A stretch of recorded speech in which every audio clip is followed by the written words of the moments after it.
Coming to you from the mountains and the plain. The only conservative voices brave enough to push back. This is the Conservative Daily Podcast with Joe Otto. That's what the Second Amendment was designed to do. If you're going to do something to nullify or take away my rights under the Constitution, come get it. Max McGuire. When you look at politicians on the left, they need to convince people that they are victims. A resistance to the resistance. And now your hosts, Joe Otto and Max McGuire. And welcome back to another edition of the Conservative Daily Podcast. My name is Max McGuire, going solo today, and there's a lot to talk about, so we're going to dive right into it. But before I start, I want to make sure I tell everyone, very important today, hit that share button on Facebook, hit the like button, comment on YouTube. Very important to hit the thumbs up. Very important to hit the subscribe and the bell for notifications. Yesterday, we went through the Hunter Biden, New York Post stuff, and we got throttled. Just like everyone else, we got throttled heavily. Facebook decided to throttle everyone without a fact checker, proving that this has been political all along. So I want to make sure that before we get into the new developments and talking about yesterday, before we give them reason to throttle us again, I want to make sure that you hit the share button now, because one of the reasons we were able to get our viewership up so high yesterday is that we actually had people sharing earlier before they came down with the ban hammer. So please do hit that share button now. Please hit the like button on Facebook.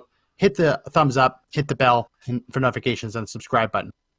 Okay, so unless you're living in under a rock, yesterday the New York Post released the first of what were promised to be many stories detailing Hunter Biden's foreign transactions, foreign business deals, and how they relate to his father. We went through yesterday. Amazing. I said this before. Our show tends to look like what Tucker Carlson and all the late night shows end up talking about. Spot on. We went through all of the past Biden conversations, past Biden lies about how he's never talked to his son about Burisma. We showed how all of that was a lie. But big tech censored it. So we're going to talk a little bit about the new New York Post stuff today. But I want to spend the majority of the day talking about big tech censorship, because this is something that's just gotten out of control. And this is something we deal with on our channel all the time. We get fact-checked by ridiculous people. If you've been listening to the podcast for a while, you know that there's a website called Lead Stories. Don't go there. Don't give them ad revenue. There is a reporter who's actually an entertainment reporter. She goes on TV as a talking head for like royal weddings and things like that. She's fact-checked us about the United Nations policy. It's ridiculous. They have people who have no business fact-checking anyone about politics, all of a sudden fact-checking you. And Facebook has been taking those fact-checks and using them as an excuse to throttle and reduce the distribution. Before we get, let me explain what reduced distribution is and why it's so important that you hit the share button. Right now, we already have reduced distribution because we talked about Kyle in Kenosha. The fact that we talked about him and said that he probably would have been innocent, and sure enough, we've seen that this week, police in Illinois have decided not to charge him with a weapons violation because, surprise, surprise, the weapon he used was never brought into the state of Illinois, so he's not being charged there. So we're seeing that a lot of things we were talking about ended up being are starting to be true. But the fact that we talked about it at all gave Facebook an excuse to come down on us. So we're still experiencing reduced distribution because of that. And we actually have a warning on the back end of our Facebook page that we could be deleted entirely if we make another mistake. Insane. Reduced distribution means that when I post something on here or when we post this live stream on Facebook, reduced distribution means that whatever the total number of people that would naturally find it, Facebook cuts that number. Whether it's in half, cuts it by 2/3. We don't know what it is, but it's reduced distribution. Facebook is basically turning the gate valve and reducing how much water is able to get to the pipe, how many people are able to see our stuff organically. And they've also said we're not allowed to pay for advertising.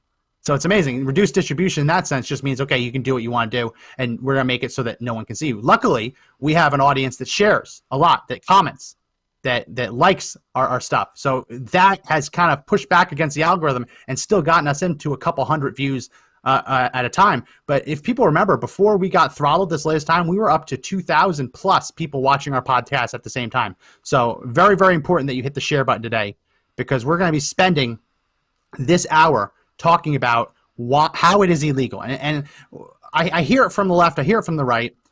Unfortunately, when we talk about big tech, a lot of times it gets kind of put into through the lens of the First Amendment. Now, the First Amendment restricts what the government is allowed to do to you related to freedom of speech. First Amendment says that the government cannot violate your freedom of speech. And the Supreme Court has interpreted that the First Amendment, that it also applies to state and local governments as well. So no American government entity can restrict your freedom of speech. And that goes beyond like local town councils. It even goes to public universities, public schools, right? Any government entity in the United States, regardless of what level of government it is, cannot restrict your right to free speech. Whenever we talk about free speech in big tech, people will say, oh, well, Twitter's not the government. They can do what they want. Yes and no. Twitter can make whatever terms of service they want, but they're still constrained by federal law. So yes, the First Amendment does not restrict what Twitter, what Facebook can do, but they are also restricted by other federal laws that limit what they can do. And this is in part because of the left, right? We're going to talk a lot today about campaign finance law. Not a very sexy topic, but listen, it's important. Campaign finance law was pushed through by John McCain and leftists. So a lot of the laws that Facebook and Twitter are now breaking were written by leftists. And they were written understanding that your First Amendment rights, according to them, are not absolute, and that they can restrict your First Amendment right to free speech as it relates to campaign finance and campaign donations. We're going to talk a little bit today about the Communications Decency Act, CDA, Section 230, whether or not Twitter and Facebook are publishers or platforms. Very important, not necessarily important for criminal liability, but definitely for civil liability as it relates to Twitter or Facebook being sued or I guess technically being prosecuted for what gets posted onto their platforms. We're going to talk about that. And we're going to talk about just generally campaign finance, what it means to have an in-kind contribution. I guess we'll start there. People understand that, if you don't know, federal law restricts how much you're allowed to donate to a political campaign, right? I believe it's $5,200 to a political campaign.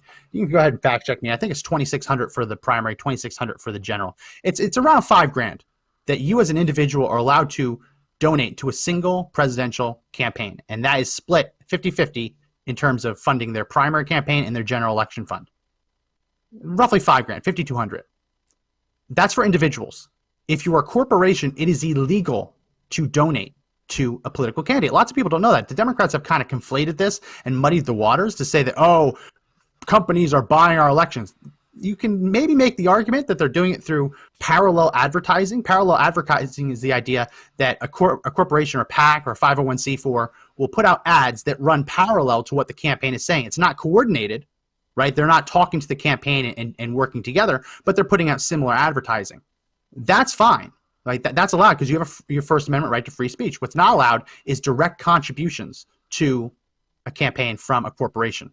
Can't happen. It's not allowed. They can donate to PACs, which can then run parallel advertising, but they cannot donate to a presidential campaign. It is a violation of federal law to do so.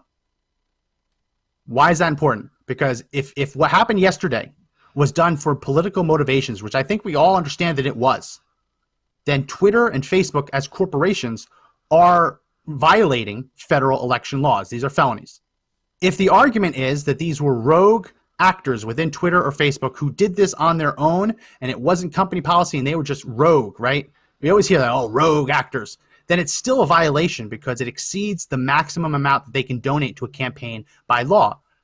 We know that what happened yesterday has monetary value. I don't know if anyone has ever tried to buy advertising on Facebook or Twitter before, but Twitter and Facebook both charge clients. They charge clients a lot of money to extend the reach of a post. What does that mean? So if we weren't currently restricted on Facebook, we would be able to say we want to boost this podcast episode. And what that means is that beyond what we organically reach, Facebook will serve our podcast in the news feeds of other people who fit a certain demographic. And the expectation is that if we spend 5, 10, 20, however many dollars, we're going to get an increased return on it. We're going to get more people watching, more eyeballs on it. That's basically how their advertising works. So we know that it is a thing of value. You know that it's valuable by their own policies for more people to see something. Likewise, the inverse is true. If a campaign like the Biden campaign doesn't want you to see something, it's also valuable for that something not to appear on people's news feeds, not to appear organically in Twitter. For anyone who's sharing it to be banned, or blocked or suspended, which we'll talk about in a bit. So when I talk about in-kind donation, an in-kind donation, there's two different types of campaign donations.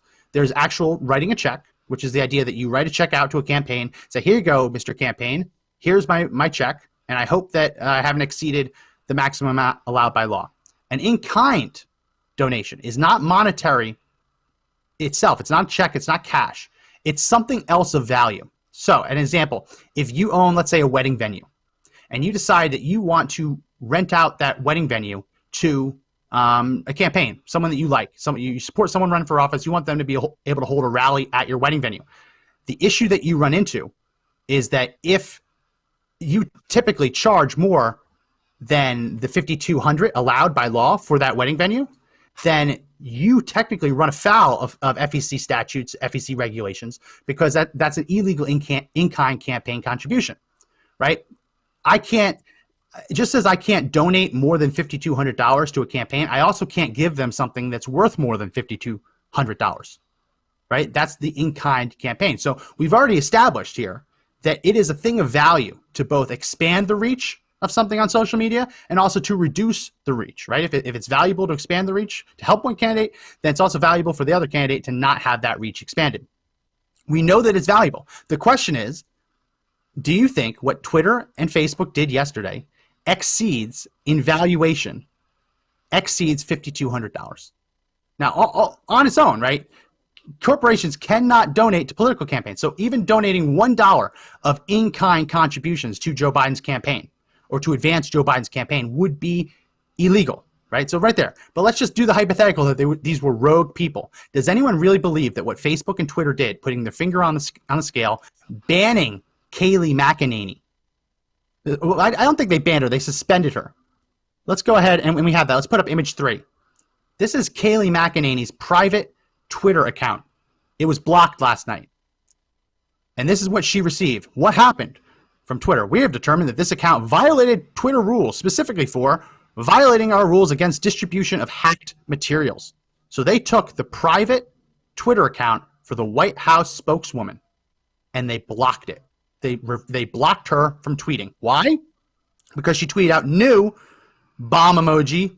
Email from Ukrainian executive to Hunter Biden asked Hunter to use his influence on behalf of the firm paying him $50K a month in email with subject urgent issue obtained by New York Post. Father Joe Biden was in charge of Ukraine relations at the time. All true statements. All true statements. But Twitter blocked her account and would not let her get back into it until she agreed to delete that tweet. That's the White House spokeswoman. And that's not her official spokeswoman account, but it's her private one. They blocked her. They took her down. We have more. Let's put up image 4. They did it to the Trump campaign. The Trump campaign has a lot of different Twitter accounts. One of them is Team Trump, at Team Trump. Same reason. And what they did was that they said Joe Biden is a liar who has been ripping off our country for years. That statement alone, and they posted a video, that statement alone justified their banning. They're being blocked, and they weren't allowed to come back until they agreed not to play that video. Let's go ahead and put up image 5. So what happened, it was really cool yesterday. Republicans in the House decided to copy paste. I don't know if it's legal from a copyright perspective, but they copy pasted the New York Post article and they published it on the GOP side of the House Judiciary Committee's web server. So both parties are allowed to post documents that they want to post up there, press releases and the like. They posted up there. So people started sharing it. Twitter then, as you started trying to share the Republican Judiciary Committee's link, Twitter started saying, warning, the link you are trying to access has been identified by Twitter or our partners as being potentially spammy or unsafe. In accordance with Twitter's URL policy, this link could fall into any of the below categories: malicious links, spammy links, violent or misleading content that could lead to real-world harm, or certain categories of content that, if posted directly on Twitter, are a violation of Twitter's rules. Now, that link didn't actually show any of the screenshots of the emails that were obtained from Hunter Biden's laptop. It didn't actually do any of that. It linked to another page, which in turn linked to them. So Twitter said, okay, well, that's too many. That's still not enough degrees of separation. We're going to take you down. Or potentially, I guess they banned it for being misleading content, which is amazing how Twitter can just make that determination after the New York Post vetted this and ran with it. That a bunch of Twitter executives can just decide that it is not okay. So the reason I put that up there is because that has real value. Taking the White House spokesperson offline, taking the Trump campaign Twitter account offline, for any amount of period, any amount of time, has value, right? It's obviously it's valuable. The Trump campaign, Team Trump, is tweeting nonstop. It's reaching people. People are seeing the advertising. How much do you think Joe Biden would pay if he was able to legally shut down Donald Trump's campaign Twitter account? It has a value. It absolutely has a value, right? So the fact that it has a value and the fact that Twitter did it automatically opens them up for investigation for providing an illegal in-kind campaign contribution. If it happened to be these rogue employees, then obviously shutting down Team Trump's Twitter account for whatever period of time is worth more than $5,200. Right? Does anyone really believe that it isn't? It's very valuable. This is completely valuable. But they did it. I'm going to ask you again, please hit that share button on Facebook. Please hit the share button, hit the like button, give it a thumbs up, and then then comment. On YouTube, make sure that you give us a thumbs up. Make sure you hit the subscribe button and then the bell for notifications. We want to make sure we're at 70 people watching right now. Yesterday, at this point, we were at 200. So we're being throttled. The only way we can get through that throttle is for you to share. And I don't want to feel like I'm the pimp of the sharers, but please, please, please do share the podcast. I'm trying to go through everything, explain how, First Amendment aside, there's still criminal liability here. So we went through all the images. Let's talk about what Twitter's claiming briefly. And then we're going to play the video that the Trump campaign got shut down on Twitter for sharing. Let's put up image 7. This is a response from a man named Tom Elliott to Twitter's safety account, saying that one of the reasons that they shut down everything yesterday was they said, quote, "The policy established in 2018 prohibits the use of our service to distribute content obtained without authorization.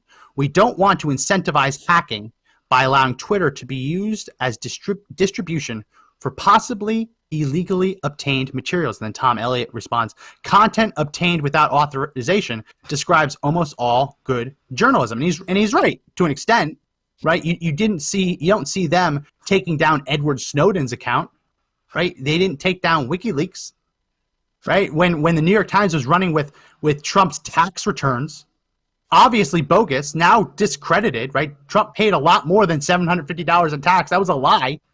Twitter didn't shut down the New York Times Twitter account like they did for the New York Post yesterday. Twitter shut down the New York Post's Twitter account. The New York Post, by volume of newspapers, is the 4th most distributed newspaper in America. That's actual physical copies of newspapers being delivered to customers. Number 4 in the entire country, New York Post.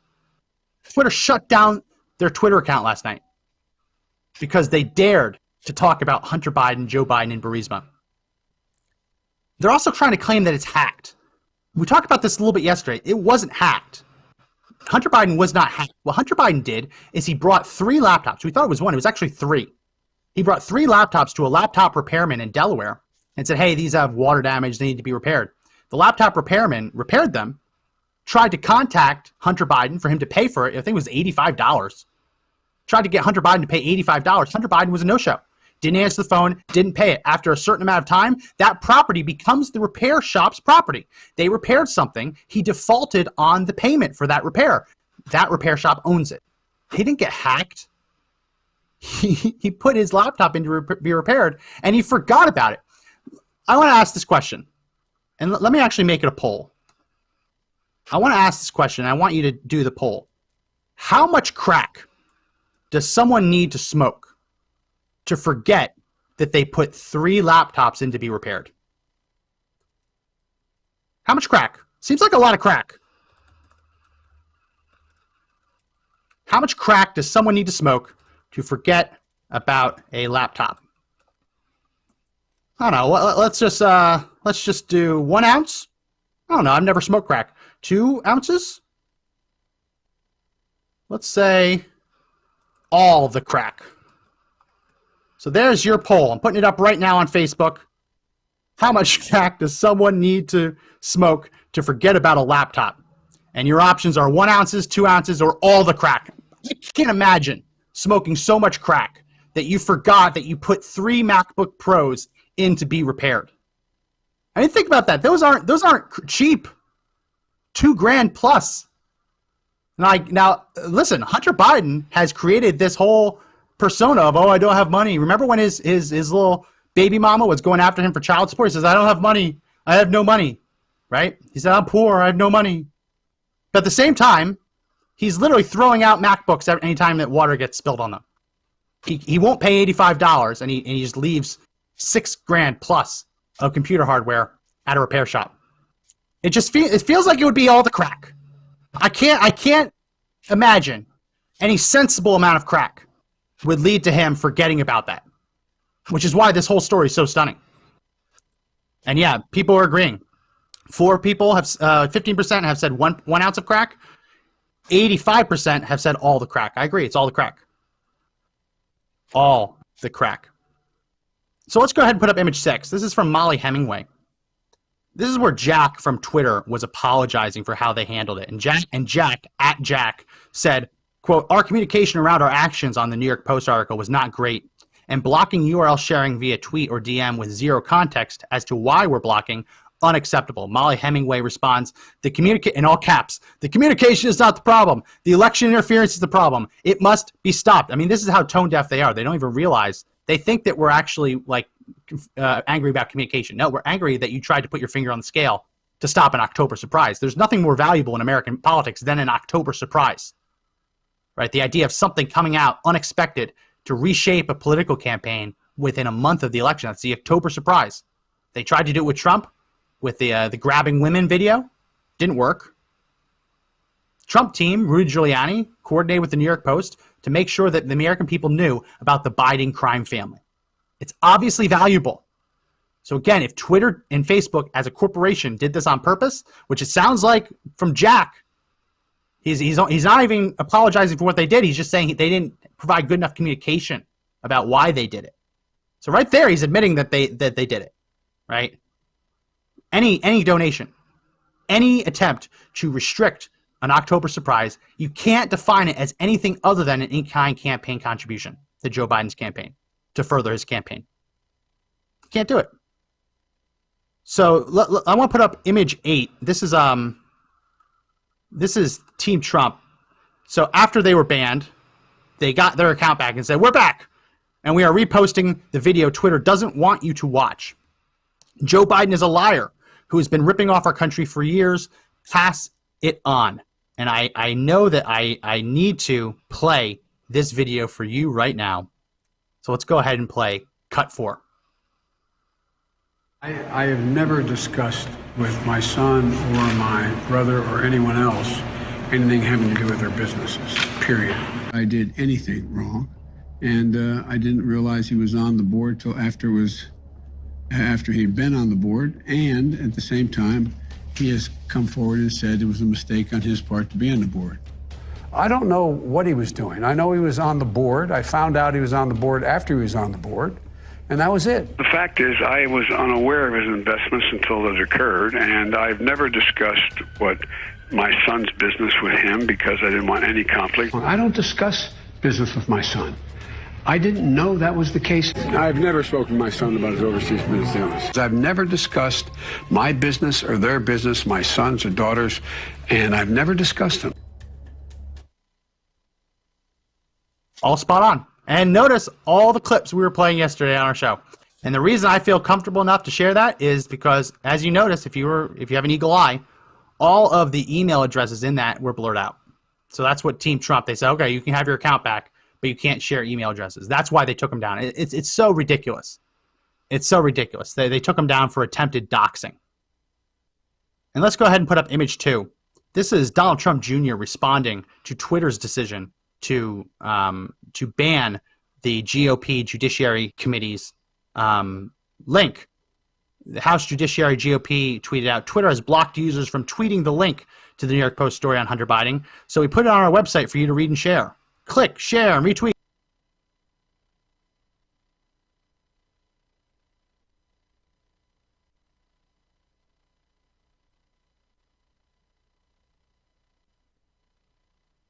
Here's talking about foreign election interference. Why? Because a couple of Russians bought a couple of Facebook ads. But let's be honest here.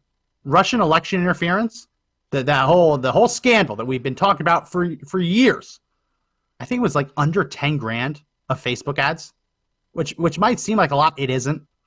under 10 grand. And the Russians were so stupid, they were buying it in blue states, pro-Trump ads in places like Maryland, where Trump would never win, in Washington, D.C., where he would never win. Right? It was nothing. What Twitter and Facebook did yesterday, make that look like literally nothing. A couple Russians buying under 10 grand of Facebook ads pales in comparison to Facebook distributing the reach of people talking about it, and Facebook literally suspending accounts for daring to mention the fact that there is a such thing as the Biden crime family. So again, make sure you hit that share button on YouTube. Make sure you give us a thumbs up and hit the subscribe button.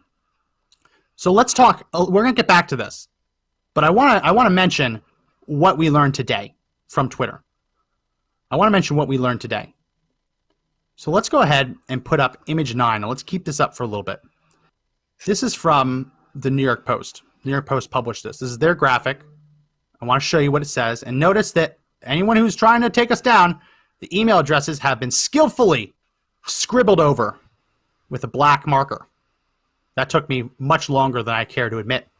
This was an email from James Gilliar to a bunch of people. Tony Robolinski, don't know who he is, Rob Walker, and then Hunter Biden.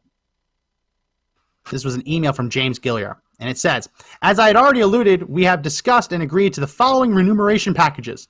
Chair/vice chair, depending on agreement with CEFC, Hunter, $850. I assume grand. I assume it's not $850. CEO, Tony, $850. James, International Consultancy, $500K. Rob, $500. Jim, unknown. Sainin, don't know who that is, $72K. And then at the bottom, it says, Hunter has some office expectations he will elaborate. And then at the bottom, it says, at the moment, there is a provisional agreement that the equity, the actual shares of this company, this shadow company that they're creating, the equity will be distributed as follows. 20 for H, Hunter, right? And this is 20 for RW, 20 for JG, 20 for TB, 10 for Jim. And then this is the big one. 10 held by H for the big guy, question mark? So we know that H stands for Hunter. Hunter was going to get 20%. And then you see that their plan, provisionally, is to have Hunter hold 10 for someone they only describe as the big guy. I don't want to get I don't want to be a conspiracy theorist, but I've seen far too many mob movies to act like I don't know who they're talking about. If Hunter Biden is holding something for someone else, first of all, Hunter Biden is a crackhead. I'm not trying to diminish his fight with addiction. This is a man who eyewitness accounts say he was wandering through a homeless encampment in California searching for crack. You do not have Hunter Biden hold on to anything of value. You do not give a crackhead shares to your company. You just don't do it. But Hunter Biden has insisted that provisionally he be given 10 shares to hold on to for the big guy. So right there, we know that the only person who could possibly be okay with a crackhead holding on to their shares would be family, right? Honestly, if you have a family member with a substance abuse problem, you know what I'm talking about. Maybe you trust them with some things. I don't think I would. But I think in this instance, it's hard, given what we publicly know about Hunter Biden, with also the pictures from yesterday of him literally passed out in bed, sucking on a crack and or meth pipe like a freaking pacifier. You don't give that man shares of the company to hold for you. And here's the interesting thing. The only reason to have someone hold shares is if you don't want it to be public. You don't want people to know who really has it, right? So they're giving Hunter Biden, let's put that image up again.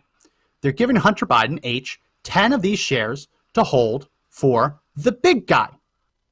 Do we have that image we put up again, Mr. Rooster? For the big guy, right? They didn't use his name. Everyone else gets a name or initials. But this last one's just the big guy.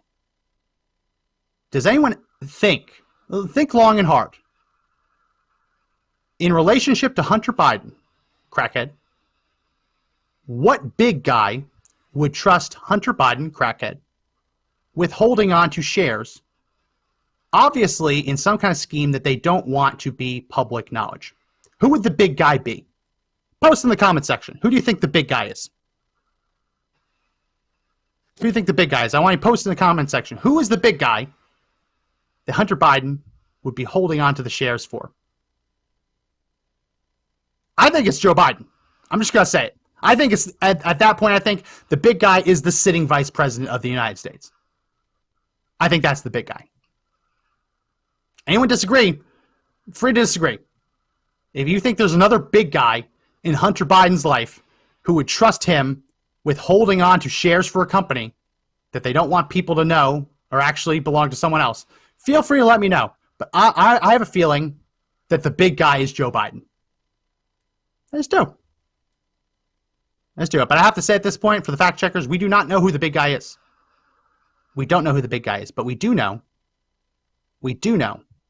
that in organized crime, which this is what this is looking like, the big guy is Pops, which we'll see in a bit. It's a little bit of foreshadowing. So let's put up image 10. Oh, yeah, image 10. Make sure it's the right image 10. Here we go. Also, notice that the email addresses are blacked out. You can see that my hand got a little scribbly. This was a little bit harder. Not as easy to do. Government workers, say whatever you want about them. They're very good at classifying documents. It's very hard to scribble that with a trackpad on a laptop. This is an email from Robert Biden. And it says, my understanding is that the original agreement with the director was for consulting fees based on instructions alone at a rate of $10 million per year for a 3-year guaranteed total of $30 million. These are emails going on about $30 million just for consulting.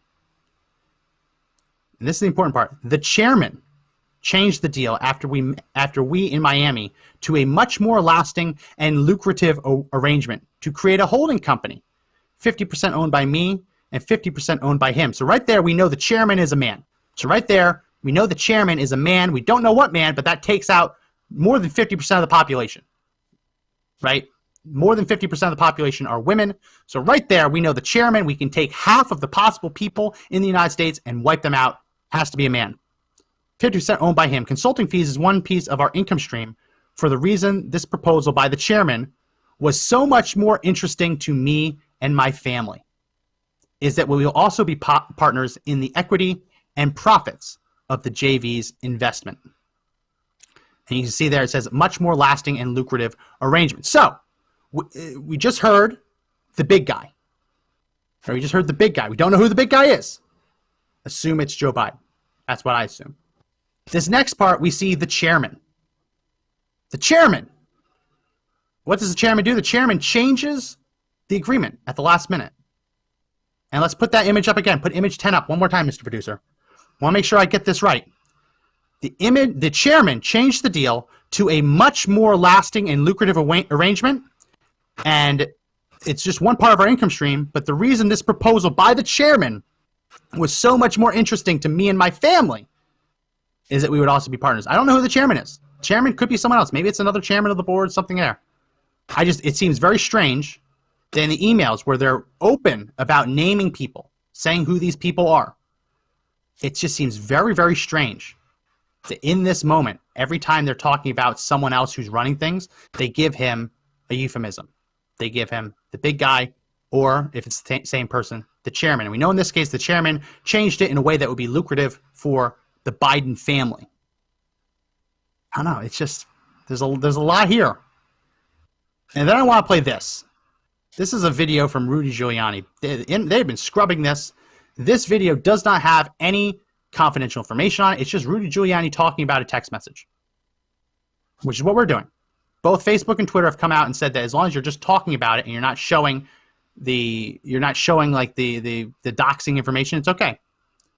So I'm going to play this video. Let's go ahead and play cut 3. This is Rudy explaining a text message that the post didn't go through. What is the scheme that they use for distributing the money? Well, there just so happens to be a text. The text is in the hard drive of Hunter Biden, and it is from Hunter Biden to Naomi Biden discussing money. But in it, he makes a very big mistake. He explains the distribution scheme that the Biden crime family has had for years. It reads as follows, and again, you can see it. You can see it on my website. It reads, this is from Hunter to Naomi Biden. I love you all, but I don't receive any respect, and that's fine, I guess. works for you, apparently. I hope you all can do what I did and pay for everything for this entire family from 30 years or for 30 years. Why was he paying for everything for the family? Because he was getting the money and they were keeping it from Joe, so he wouldn't have to report it. But he paid, for example, his half-sister's entire college education. Paid for a lot more things. In fact, in his own words, he paid for everything. But then it goes on to say, because the boss, remember the Godfather, the boss has to wet his beak. The boss has got to get his money. The boss here is Pop. It's really hard, but don't worry. Unlike Pop, that's one of the names for Joe Biden, Democrat candidate for the United States presidency. I won't make you give me half your salary. Okay, left-wing press. What are you going to do with that? Lot to break down in that one. Hit that share button if you haven't already. Hit the share button. On YouTube, make sure you give us a thumbs up. Make sure you subscribe. Hit the bell for notifications. What that text message explains is Hunter Biden, I believe it's his daughter. Some people say it might have been his sister. I think it's his daughter. He's complaining that he's being forced to pay for everything for the family, which runs directly in conflict with what Joe Biden has claimed for years, which is that he has nothing to do with this. It's Hunter Biden. He's a grown man. Even if Joe doesn't agree with what he's doing, it's separate. What he's doing is what he's doing. It has no bearing on Joe Biden. But that text shows that Hunter's starting to get pissed because the family isn't respecting him. I mean, this is really, it's all about, this is literally the Godfather. You show me some respect. No one's respecting Hunter Biden, crackhead. They won't respect him. But he says, that's okay. I just don't know why I've been paying for everything for 30 years. Why? Because his public servant father, Joe Biden, when he's in office, he's not making a ton of money. So Hunter Biden's running around the world and collecting the paychecks, keeping the whole big crime family afloat because Joe Biden at that point can only collect $400,000 a year. Only $400,000, right? Only $400,000 a year for 8 years. Do you know how much that must have hurt Joe Biden to be limited to only making $400K for the better part of a decade? Oh, the pain. Why? Because he was propping up his whole family. And listen, people pay for their families. I get that. But when you're a public servant, your salary is not to pay for your family. Your salary is to make sure you're paid enough so you can't be bribed. That's one of the reasons that federal law actually requires Donald Trump to take a paycheck. He said, I don't want to get a paycheck. Federal law requires him to get the paycheck. He can then donate it. But he has to get paid because the reason that the president makes $400K is that's the number that's been set out that anything less than we'd be afraid that he'd be able to be bought, right? We don't want them to make so little that someone could buy them, someone could blackmail them, right? Someone could bribe them. So Joe Biden's pissed because for 8 years, he can only make $400K and he has to prop up this whole big crime family. Hunter Biden's pissed because he's been going around, he says for 30 years, so apparently it's even longer, while Joe was in the Senate. He's going around the world collecting these checks. But then the big part, the big part is where Hunter Biden texts this. He says, don't worry, I won't be like Pop and make you give me 50% of your salary. That's huge. That's an admission.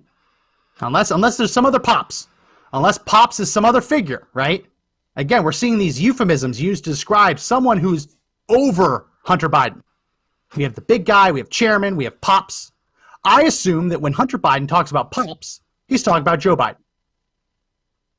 His father, Pops. So don't worry, unlike Pops, I won't make you give 50% of your salary to me. So that calls into question everything we've already known about Hunter Biden. He got $3.5 million wire transfer from the wife of the former mayor of Moscow. With that text of Hunter suggesting that Joe Biden demands 50% of everything he owns, almost like a crime syndicate. Does that mean that Joe Biden received half of that $3.5 million? Or when Hunter Biden was making $50K, sit on the board of Burisma, is that suggesting that Joe Biden made $25K? Is that why Joe Biden agreed to have that meeting with the Burisma executive? Now, I have to fact check myself. Yesterday we said he was an advisor. Turns out that gentleman was actually the number 3 highest executive in Burisma. And we know that Joe Biden held a meeting with him. Yesterday, the Biden campaign, as we reported, said, nowhere on Biden's calendar can we see any meeting with this man. Here's the problem. The Trump campaign went through the calendars and were able to produce a bunch of photo op moments, meetings that were not actually entered into the calendar. And then the Biden campaign is starting to say that they can't rule out that there was an informal meeting. Well, all of a sudden the story's changing, right? Why would Joe Biden meet with Burisma after he's been warned that it's a conflict of interest? Because it's his interest. If he's the guy getting 50% of Hunter Biden's checks, then yeah, he wants to see where his money's, how his money's being handled, right? He's the godfather. He's Pops. He's the big guy. He's the chairman. It's all coming together. All coming together. It's incredible. But Facebook and Twitter don't want you to see this. Which is why, again, make sure you hit share. Make sure you like on YouTube. I want to put this up. This meme made me happy. Let's put up image 1. I love this meme. Image number 1. Who would win? Kamala Harris, Joe Biden, Hunter Biden, hundreds of millions of dollars in funding. Every major mainstream media outlet. Who would win? The media, Biden's, Kamala Harris, hundreds of millions of dollars in funding, or a computer repair guy charging $85. In this situation, we know that the repair guy won. The $85 bill ended up being too much for them to handle. This made me laugh. I enjoyed it, so I wanted to make sure I showed you guys. So we talked a little bit about in-kind campaign contributions. I wanted to make sure that I got to today's stuff. Really, really scandalous stuff. Hunter Biden sending a text to a family member saying, I'm tired of being forced to pay for everything in the family, with Rudy Giuliani talking about some of the things that he's paid for, such as a half-sibling's college, and then saying, don't worry, unlike Pops, I won't make you give me 50% of my salary. Suggesting that Joe Biden Pops is making him give 50% of his salary, which makes this a much bigger scandal than anyone even possibly imagined. Right? A much bigger scandal than just Joe Biden sitting on a meeting. If Hunter Biden is saying that Pops, Joe Biden, is collecting 50% of the take, then no, Joe Biden didn't just sit on an informal meeting. Joe Biden is a co-conspirator. Joe Biden is in on the scheme. He is definitely part of this. I don't know where he would rank, and he'd be the godfather, right? He'd be the godfather. So let's talk about Section 230. Let's put up image 12, Mr. Producer. Section 230, lots of people talk about this. Section 230 is of the Communications Decency Act. Put up image 12, Mr. Producer. CDA. One set. He's working on it. So the Communications Decency Act was passed a while ago. It predates the internet age. Well, actually, it doesn't predate the internet age, but it predates the modern internet, which anyone who's ever studied the history of the internet, you have Internet 1.0, you have Internet 2.0, right? It's early internet, the Communications Decency Act. Early internet. And what the Communications Decency Act says is that, let me read it since we're having trouble putting up, here's the image. It says, no provider or user of an interactive computer service shall be treated as the publisher or speaker of any information provided by another information content provider. And it's CDA, Section 230, is the federal law that prevents websites, blogs, and forums from being held responsible for the speech of their users. And it's common sense. It's common sense. If you run the forum, and someone makes a terroristic threat on the forum, obviously you want to take it down, but the fact that it was on your server doesn't make you a terrorist, right? It doesn't make you a terrorist. If you went out, let's make a super literal example. On the side of the road, you put up a bulletin board. Let me go ahead and take that down, Mr. Producer. Let's just make this very literal. You on the side of the road put up a bulletin board and said community announcements. And then on that bulletin board, someone posted about how they want to kill someone, right? You are not an accessory to murder because you didn't want to kill someone. You just provided the platform. So it's not your fault. Now, you're expected to take it down as soon as you learn about it, but it's not your fault. You're not also planning a murder. You're not complicit in that attempted murder or that scheme, right? You're just the guy who set up the bulletin board. Now, if you repeatedly allow this to stay up after you know it's up there and you don't take it down, that's a different thing. But you can't be punished. You can't be prosecuted simply because someone uses your platform to do something illegal. It's a big protection, very important, right? You look early internet websites like Craigslist, they had adult classifieds. Craigslist doesn't have these anymore, but it was prostitutes selling themselves, and they use very, very deliberate language. Like they weren't actually saying like, hey, sex for money. They're talking, they use coded language. So websites, the forums, the blogs like Craigslist were saying, well, listen, we don't know. They're just advertising massages. How can I know that they're offering more than that? It's not my fault. They advertise massages. They're using coded language I don't understand. It's not my fault. I'm just Craigslist. I'm just the platform. So this law was put in place to codify that, to make sure that websites like Craigslist and other ones, they can't be punished for the crimes committed by users on the site. And it basically allows them, and this is where we get into the conversation of a platform versus a publisher. That's a platform, right? If you're the platform, you say, hey, someone used my platform to do something illegal. It's not my fault. As soon as I figured it out, I took it down, but I didn't promote it, right? I didn't know that. I didn't know. So you're allowed, as a platform, you're allowed to take down stuff that's criminal. You're allowed to take down stuff that, I forget the specific language, but like indecent. It's mainly made for things like prostitution and child pornography. Really, really seedy, dark parts of the internet. This law was made to make sure that you couldn't prosecute the websites for what other people were doing on them. So you're allowed to take things down as a platform, but only so much as is necessary to comply with the law, right? To not be sharing calls to violence, right? To not be sharing harmful content. Going beyond that makes you a publisher, and there's a really important difference here. A publisher is something like CNN, where if you went to CNN yesterday, went to their homepage, there was no mention of Hunter Biden's story. It wasn't there. It wasn't on the homepage. Why? Their producers made a conscious effort not to populate their webpage with any Hunter Biden content. That's their choice, right? It's their choice. They're a publisher. They are allowed to choose what goes on and what isn't on the website. The difference, though, is that when they have editorial control of what gets posted on their website, they can't then turn around and say, I didn't know that I just approved terroristic content.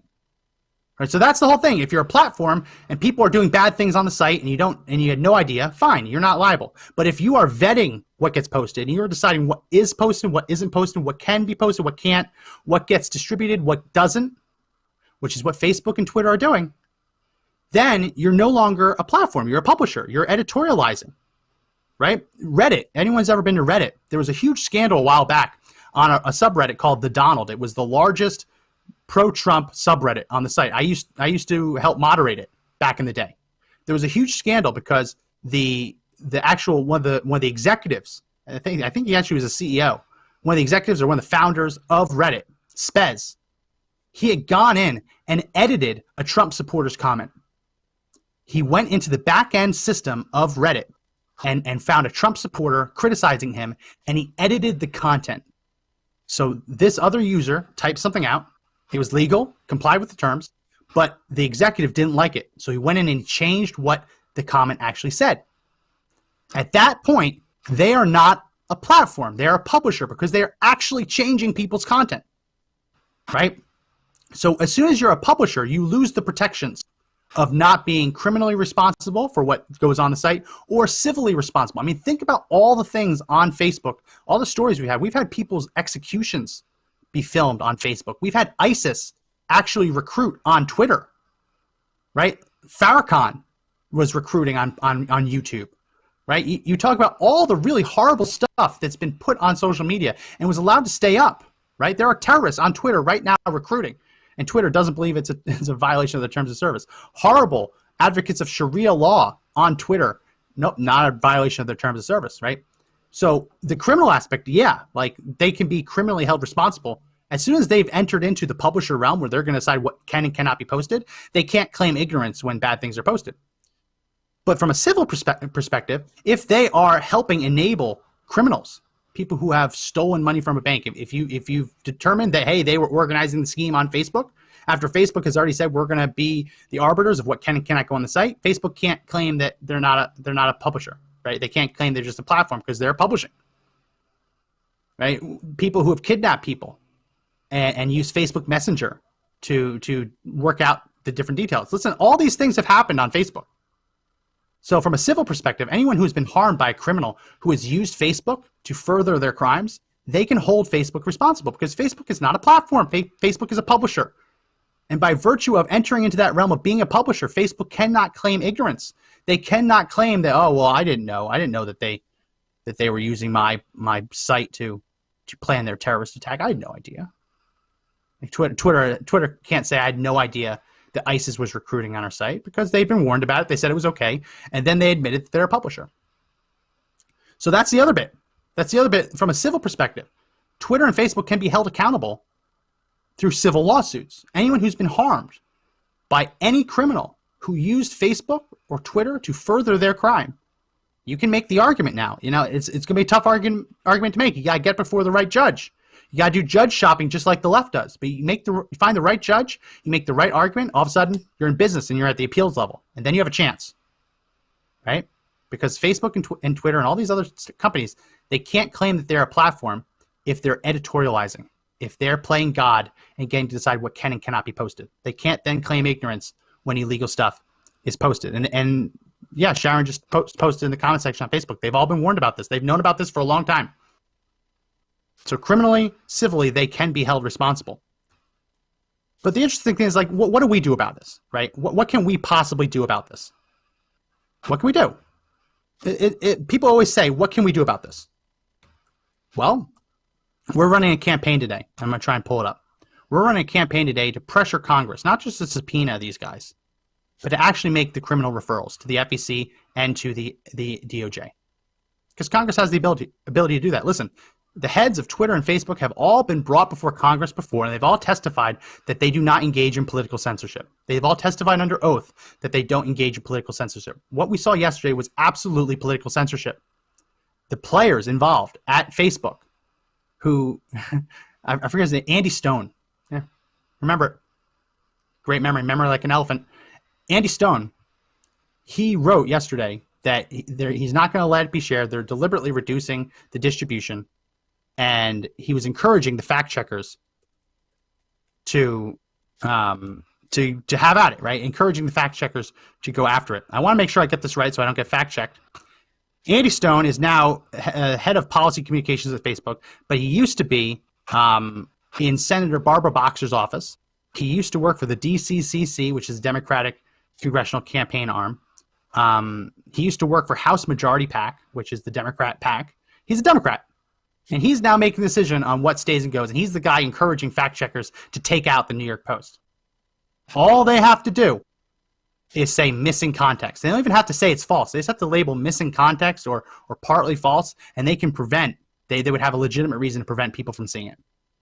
But we look at all these people. All these people have testified before Congress. They've all sworn that it's not political. And yet all these people making these decisions are alums. Like Facebook, it was Facebook or Twitter, they just hired, I think they both have at this point, hired people who were involved in the Mueller investigation into their legal departments. I mean, you can't say that there's nothing political here. You can't. It's obviously political. So when they testify before Congress that there's no political censorship, they don't do that at Facebook or Twitter. That doesn't square with what we saw yesterday. So Congress absolutely has the right to refer them both for perjury and also for the crime stemming from that perjury. Congress has the ability to refer people for prosecution and investigation by any federal law enforcement authority. They send it to the U.S. District Attorney for the District of Columbia, the U.S. Attorney's Office. So obviously they should be referred, Facebook and Twitter, their executives should be referred to the FEC because we've talked about it's an obvious violation of campaign finance law. It's an illegal in-kind campaign contribution from a corporation. So beyond just how much it's actually worth, corporations cannot donate on behalf or to aid presidential candidates. Listen, this is the law that Michael Cohen, Trump's lawyer, went down for. I mean, if you say that I'm being ridiculous in how I'm interpreting this, Michael Cohen was forced to plead guilty to providing an illegal in-kind campaign contribution to Donald Trump. Why? Donald Trump signed a non-disclosure agreement with Stormy Daniels, and instead of Trump paying, he had his lawyer, Michael Cohen, pay up front. Pay the non-disclosure, the shut your mouth price, right? The money to Stormy Daniels to not talk about anything, right? Michael Cohen paid it. The feds argued that by doing so, Michael Cohen made an illegal in-kind campaign contribution to Donald Trump because that payment to Stormy Daniels exceeded the $5,200 that he would have been allowed to donate to Trump's campaign. Because it was more than that $5,200, he couldn't, it was illegal. Even though he was working as his private attorney, even though there was other reasons to want to enter into a hush money payment, right? The feds argued that by virtue of Trump being a candidate, it doesn't matter if he's doing it to protect his family. It doesn't matter if he's doing it to protect his business. It helped his campaign, and therefore Michael Cohen was guilty of campaign finance violations. He was forced to plead guilty to it. We've argued on the show that a good lawyer would have fought that and won, but he pled guilty to it. So that's what we're working with here. That's not my rules. Again, we talk about this all the time. These aren't our rules. These are the rules the left created. If it's an illegal campaign contribution to pay a hush money payment to someone to help your client in a way to protect his family interests and his business interests, if that's an illegal campaign contribution, then Twitter and Facebook preventing an October surprise from being viewed and shared and posted on their sites absolutely constitutes an illegal in-kind campaign contribution as well. Again, I don't make the rules. They did it. The left did it. I didn't make them. It's illegal in-kind campaign contribution. So we're running out of time, but I want to make sure that we get to everything that I had prepared for today. So let me get back into my email so I can see all the list. I should have a couple other clips I want to play. Yes. So this is the good news. Let's talk about the good news today. The good news is that this morning, Ted Cruz and Josh Hawley went out in front of cameras and promised that subpoenas were coming. The bad news is they're voting on Tuesday for Twitter and Facebook executives to testify next Friday. So I want to play this briefly. I think it's a minute or two. This is Ted Cruz talking about why it's so important to subpoena them. Let's play cut 2. Last 2 days, we've seen a remarkable development. We have seen big tech. We've seen Twitter and Facebook actively interfering in this election in a way that has no precedent in the history of our country. Yesterday, the New York Post broke a story alleging serious corruption of Joe Biden and Hunter Biden concerning Ukraine. The allegations in the New York Post story, if true, indicate that Vice President Biden lied when he said he had never discussed his son's business dealings. That story, once the New York Post broke it, was blocked by Twitter and Facebook. Anyone who attempted to share it was prevented from sharing it on Twitter or Facebook. The New York Post itself, when it attempted to put out its story, was blocked on Twitter and Facebook. The New York Post has the 4th largest circulation of any newspaper in this country. Never before have we seen active censorship of a major press publication with serious allegations of corruption of one of the 2 candidates for president. That was last night. This morning, the story escalated and got even worse. The New York Post broke a second story of a series of emails that indicate yet more corruption, in this instance, the Biden family receiving millions of dollars from communist China government officials. Just minutes ago, I tried to share that story on Twitter. And Twitter is actively blocking, right now, this instant, stories from the New York Post alleging corruption and the Biden family receiving millions of dollars from communist China. This is election interference, and we are 19 days out from an election. It has no precedent in the history of democracy. So here's the thing. I love that Ted Cruz is doing this. I love that Hawley's doing this. We're seeing from other, I think Ron Johnson came out and said he supported a subpoena. Here's the problem. The time to do this was months ago when we've known what they're doing to conservatives on Twitter and Facebook. We've known that they've been putting their finger on the scale to reduce distribution to help leftist candidates. We've known that for months. The time to subpoena them was a long time ago. But as he said, we're 19 days out from the election, 18 days. They're talking about not holding the vote today, not holding the vote tomorrow, holding the vote on subpoena on Tuesday. If the Democrats don't show up, they can actually boycott the hearing. And if they don't show up to that vote, they can deny the quorum that Lindsey Graham and the Judiciary Committee would need to have a quorum is just enough people present, right? You need to have at least a couple Democrats. If every Republican shows up, you still need at least a couple Democrats to have a quorum. Otherwise, you can't do business. We saw this earlier in the year when Democrats blocked a Lindsey Graham immigration bill from being moved out of committee. They just didn't show up. And what happened was it got delayed another week. Right? So we're 19 days away from the election. They're talking about not having the vote until Tuesday. Right? So Friday, Saturday, Sunday, Monday, Tuesday, 5 days. So then we're down to 14 days before the election. If the Democrats delay it, right, Let's say the Democrats don't delay it. They're talking about actually having them come to talk on Friday. Well, if Twitter and Facebook said, our schedules are full, best we can do is the following week. Well, Congress doesn't like to work on Mondays. They're crazy about that. They like their Fridays. They like their Friday afternoons off, and they like their Mondays off. So then you'd be talking about Tuesday. Then you're 7 days before an election. When that worst case scenario, they'd be talking about bringing them in to testify. At that point, it's too late. Right? You can't tell me, because it's very easy for Twitter and Facebook to say, oh, drats, schedules are just too busy. Can you give us a little bit more time? Maybe that it's very easy to push that. And they're talking about having them testify within a week of the election. No, they're just going to keep doing what they're doing. It's not good enough. The time to slow walk subpoenas has long passed.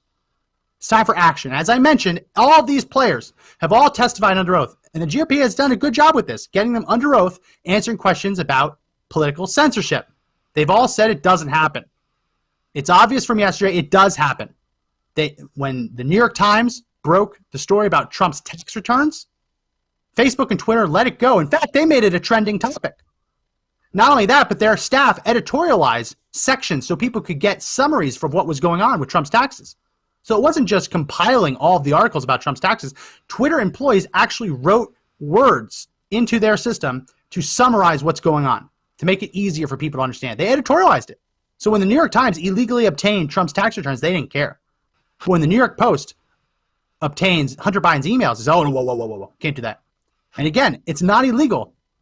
If you put a laptop in for service and they fix it and then you refuse to pay them, you don't own that laptop anymore. Most laptop repair companies have terms in their terms of service that say, if you refuse to pay, it's ours. We've spent our labor and our time and our actual equipment on fixing it. We have a cost associated with it. If you refuse to pay, it's ours. If you disappear and never pick it up after a certain amount of time, it's ours. It's on their terms of service. How could Twitter and Facebook possibly have known whether or not it was legal or not? It's not hacking. The crackhead put his laptops in to get fixed and forgot about it. And we put the poll up, and I want to make sure I read the results for the poll. We asked, how much crack does someone need to smoke to forget about a laptop that they put in to be repaired? 22% of you said 1 ounce. Again, I don't know what 1 ounce of crack would do to someone. 2% said 2 ounces.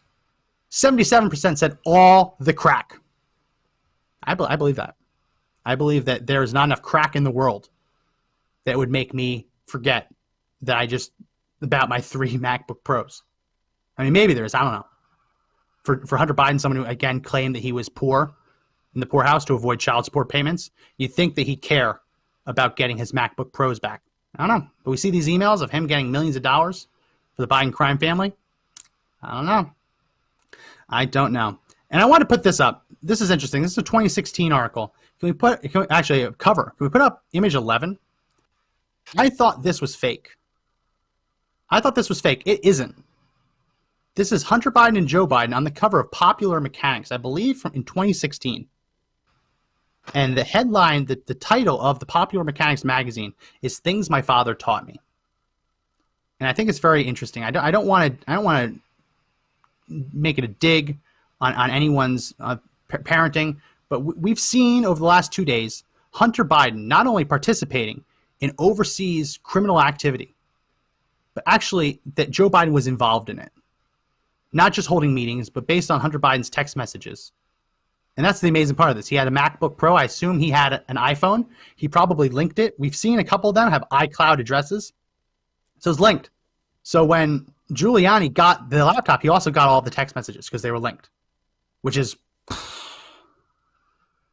He said in the text message that he has to make sure he's pissed because he keeps having to pay Pops 50% of his salary and telling his daughter, don't worry, I won't make you pay 50% of your salary to me the way Pops does to me. So when you see that title on Popular Mechanics, What My Father Taught Me, let's put it up one more time, image 11. Popular Mechanics, special issue, Things My Father Taught Me. And you see that, and you see what they're talking about, where Joe Biden had the meeting, and now the Joe Biden campaign is saying they can't rule out that there was an informal meeting. And then you see that Hunter Biden's talking about making sure that 10 shares are held for the big guy, and that the chairman changed the agreement to make it good for the family. Right? And then you say, oh, I'm pissed. Don't worry, I'll never treat you the way Pops treats me. I'll never make you give 50% of your salary to me, insinuating that Pops Biden is making him pay 50% of his salary up to the godfather himself, Joe Biden. And then you see things my father taught me. I know, I wanted to end with that because it's a nice little bookend, because the story before was that Hunter Biden was obviously criminal. What he's doing overseas is obviously criminal. You don't get $3.5 million wired into your account by the wife of the former mayor of Moscow for being a good person. I don't know. He had no actual experience in Ukrainian energy stuff, and he was on the board of Burisma, right? So we knew that it was definitely shady. But up until this week, it's been that Joe Biden either didn't know, he was too stupid to know, or that he was warned, which we know he was warned. We talked about yesterday with George Kent. He was warned about what his son was doing. He did nothing. That was what the narrative was last week. This week, the narrative is shifting. So it isn't just that Joe Biden did nothing. It isn't that he ignored it. We're learning that Joe Biden was an active participant in these schemes, either literally in the sense of he had the meeting with the number 3 executive in Burisma, or at least on the books, where we have that one email talking about the divvying up of the holdings company. The Hunter Biden, H, would get 20 shares, and then H would hold 10 for the big guy. He has his claws in everything. It's really, really screwy. It's dirty as hell. And I said this yesterday, and I know I said I would end it on that. I want to end on this. I like Mike Pence. I think Mike Pence is a good guy. I think that the things that Trump has given Mike Pence to do, he's done a good job with it. But if we're being completely honest, the vice president doesn't have that much power. I was talking to my in-laws about this last night. The vice president really only does 3 things. They break a tie in the United States Senate if there's a tie. They're the tie-breaking vote. If the president becomes temporarily incapacitated, then they take over the duties on a temporary basis. Or the president dies or becomes permanently incapacitated, and they become president. So he can be breaking the tie, be acting president, or he can become president. Those are the only 3 things that vice presidents actually do. Now, they can get assigned other roles and stuff, like Joe Biden famously handled the bailout. Mike Pence handles the coronavirus response. They can get assigned things. But other than that, it's an honorific title. They don't actually do anything. They don't have any power. If Joe Biden could monetize, and by that I mean if he could profit off of an honorific title that really doesn't have power, I don't think there were any tie votes in the Senate. There might have been, but there weren't really high profile. If he didn't have to break any ties, Obama was never temporarily incapacitated and never died, Biden didn't actually do anything. If his family was able to monetize that, was able to profit off of an honorific title that's there just in case the president dies.